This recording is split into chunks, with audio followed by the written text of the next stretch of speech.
Hey guys, Dr. Brady here, your brain optimization expert. And if you've been following our videos or our podcast for any length of time, you know I love keto for the insane health and brain benefits that it gives you. And you can find out more about all those benefits on a whole nother video on our Facebook or our YouTube page.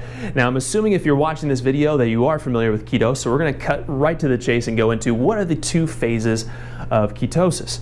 Now, phase one here is what we call the initiation phase. And this is the most challenging phase because this is where we're actually training our body to use fat as a fuel source. Now, many people are surprised that we actually have to train our body to do that, but thanks to our standard American diet, which is high in carbohydrates, high in sugar, and especially high processed carbohydrates, we're finding that it's much more challenging to get our body to use fat as a primary fuel source.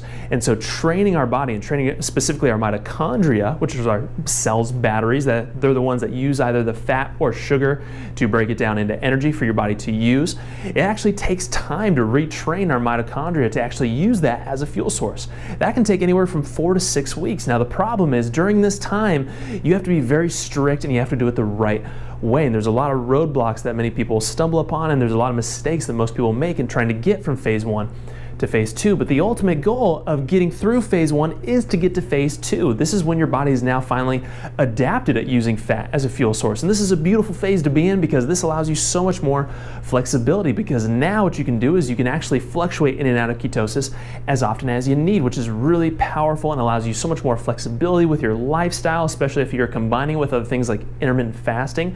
Because now what happens is once your body becomes fat adapted, it's so much easier for your body to get back into ketosis. So let's say you want to go on vacation and enjoy a nice date night somewhere and splurge just a little bit.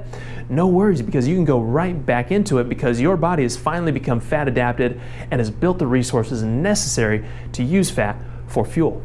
Now, as you can imagine, as maybe you've probably already experienced, the difficulty is getting from phase one to phase two. That's the hardest part. This transition, this 4 to 6 weeks of the keto flu and the transition is hard. It's challenging, it's not super easy, and what I've found is a lot of people are unknowingly making a lot of mistakes that are preventing them from actually getting through this phase one into getting fat adapted. So what I've done is we've created an ebook for you that'll lay out the essential blueprint and strategies along with a food guide that shows you exactly what to eat and what to avoid to make it super simple for you guys to actually get from phase one to phase two, and we lay it out in 5 simple steps. And you can get that ebook over at hackyourketo.com, and we'll give you our Keto Reboot program that'll show you exactly how to get from phase one to phase two in the quickest amount of time, how to bust through the keto flu, and how to get to all the benefits of being fat adapted.